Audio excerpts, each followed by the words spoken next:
with Brock Lesnar also angry with Shane McMahon over the Royal Rumble and more. This is Wrestling Hub. My name is John and you're watching the Wrestling Report for February 6th.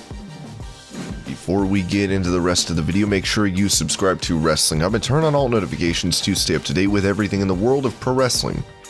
Also, don't forget to follow us on Instagram at WrestlingHubOfficial and also follow us on Twitter at Wrestling_Hub.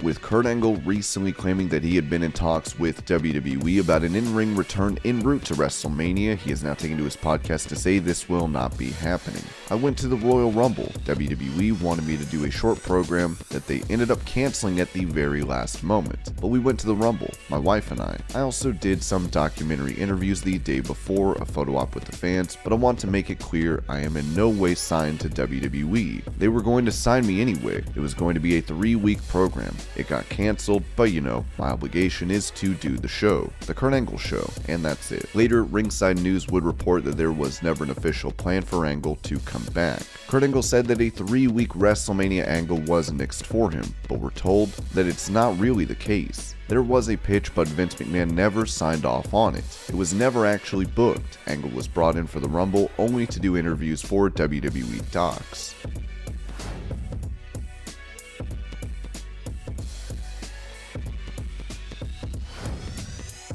Ronda Rousey returned to WWE in grand fashion, entering and winning the Women's Royal Rumble. She would subsequently appear on Raw and SmackDown last week as Mark Henry would criticize the company's booking of Rousey on Busted Open Radio. You know, I know the answer to this, but I thought there was a legitimate brand split. I thought that people on Monday do Monday things and people on Friday do Friday things. I can honestly say that I am genuinely tired of it. Listen, if y'all going to mash them, just mash them. Make one set of titles for the company. If one brand does not have the title on it, have the number one contender on the other brand. The pay-per-views can be challenges. It's ridiculous, man. If you're going to do it, or don't. I was in defense of it all these years, but I can't do that anymore. I feel like my intelligence is being insulted. Keep people where they belong.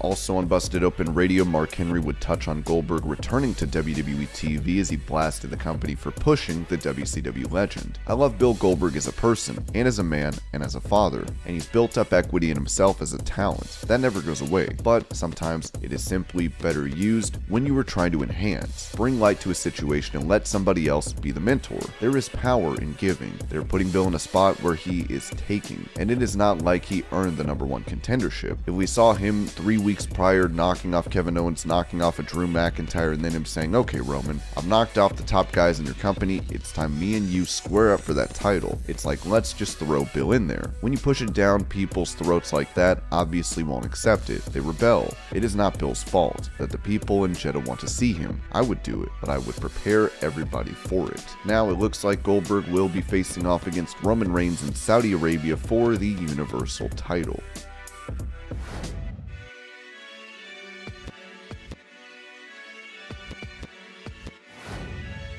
While many fans love Matt Riddle's current tag team with Randy Orton, those familiar with Riddle's run on NXT will remember a similar tandem he had with Pete Dunne. Talking about this with Mark Andrews, Riddle revealed that the team with Dunne was supposed to be a one-off. Yeah, we weren't supposed to. I didn't even know I was teaming with Pete until they do, hey, Matt, can you cut a promo saying how you and Pete met and became a team? And I was like, we're a team? And they're like, yeah. And I made up some story where I was like, yeah, and I bring it up to Pete, and I was like, Pete, you're a bruiserweight, I'm a bro. Dusty Cup, let's do this. We wrestled. I don't even know if we were supposed to beat you guys, subculture. And then they're like, yeah, you're actually going to win this round and lose the next round. And we're like, okay. Then the next round, they're like, yeah, you're actually going to win this round too and go into the finals. And we're like, all right. I'm like, yeah, that's what I thought. And Pete's like, I'll do it. And then like when we won it, I was pretty shocked. But then I was like, okay guys, like what are we doing here? I don't know, but it was a lot of fun. Did not see that coming. Didn't see it coming.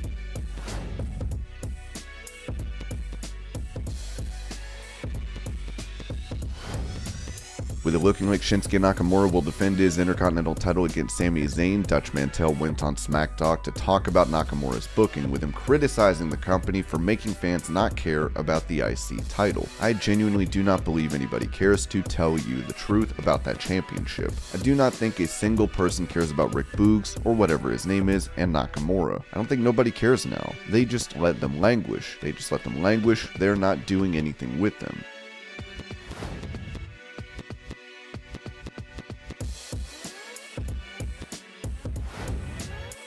On their podcast, Nikki and Brie Bella recalled their appearance during the Women's Royal Rumble, where Ronda Rousey would be the eventual winner of that match. Nikki would then point out what separates Rousey from other WWE superstars. Her strength is unreal. That Evolution match, I never felt that kind of strength in a woman before. We've been getting slammed by women for 15 years. When I fought Ronda, I was like, this is a whole other level of strength. It's like a flawless strength. It's hard to describe. On SmackDown, the match was made official, as Ronda Rousey will challenge Charlotte Flair at Mania for the SmackDown Women's title.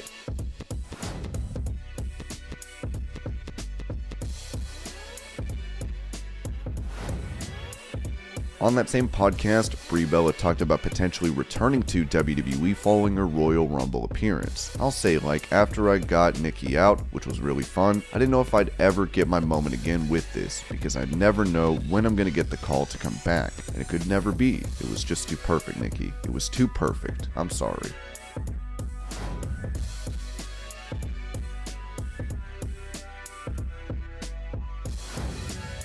CM Punk is no stranger to dealing with trolls on the internet, with him saying on Abe Canna of Rock 95.5 in Chicago that wrestlers should stop trying to win against trolls. You can't win. I implore all humans to understand that you cannot win. You cannot be beholden to what nameless, faceless people on the internet say about you. It doesn't matter. You have to find inner peace and be happy with what you're doing. I 100% am that guy. I'm stoked to be where I am. I got a lot of cool projects coming up aside from AEW, and I get to go home to a very beautiful, smart, talented woman and my dog Larry every night, so it can't be beat. Like Johnny256969 on Twitter, trust me, you could say whatever you want about me, dude. I sucked in UFC, that's cool. I get that video game money, so I am okay. Given he came up short against MJF on Dynamite recently, it remains to be seen what is next for Punk.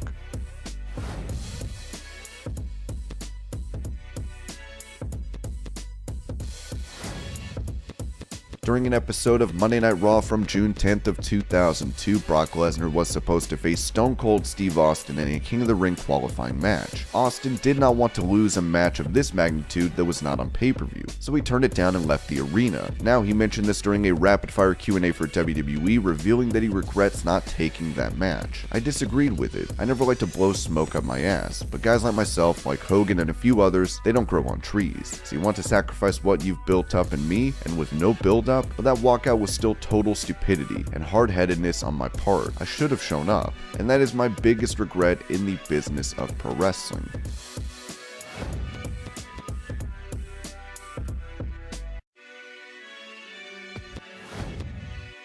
Given all the heat Shane McMahon got prior to his release from the company, it comes as no surprise that Brock Lesnar was not happy with Shane's behavior at the Rumble, as Fightful reported that. We're told that when Vince McMahon learned of Shane McMahon's plans, he wasn't happy about them, and neither was Brock Lesnar. Shane was insistent on seeing them through, which didn't end up happening.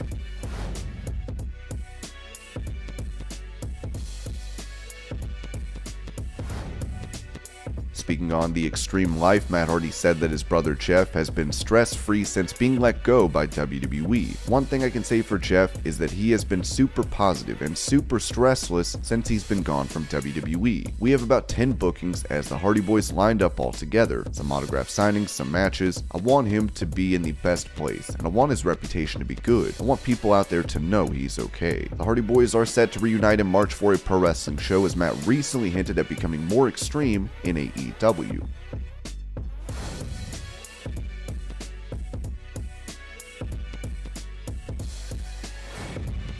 On Busted Open Radio, Mark Henry also touched on the lasting effects that have taken a toll on him from pro wrestling. I'm permanently damaged. I sit here today a broken human being from being a pro wrestler. I'm not crying. I'm not having a pity party. I know what wrestling did to my body. There's no NFLCT lawsuit that I'm gonna put towards wrestling. Even though if I had brain damage, the way that pro wrestling is designed, you would have had to look out for yourself and not rely on them. The business, the corporation that you work for to look out for you. That's why you say, look, I need full insurance to do this. Negotiate it in your contract. It's about what you negotiate, and all wrestlers say you need a union. You need this. No, you need to have some balls.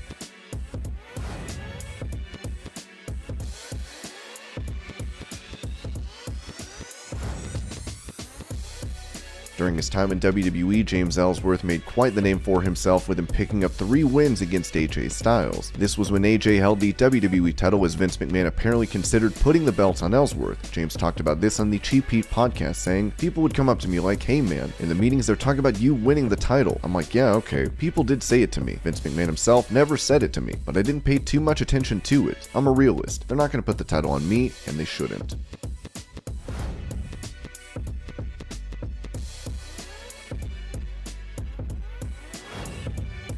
While he was able to reach the pinnacle of pro wrestling and become WWE champion, Big E would unceremoniously lose his title to Brock Lesnar at the Day 1 pay-per-view, as it looks like he won't be returning to championship glory. Wade Keller of PW Torch reported that, "I've asked around and all I've gotten is people who are really upset, with the rug being pulled out from under him. And I haven't heard anything about there being an awareness of an issue with him, and I think the people I have asked would know. But I mean, one person just described him as a magnificent human being who doesn't deserve this treatment." And this was your Pro Wrestling News Update. I hope you're all having a great day. Thank you so much for watching, and I'll see you later.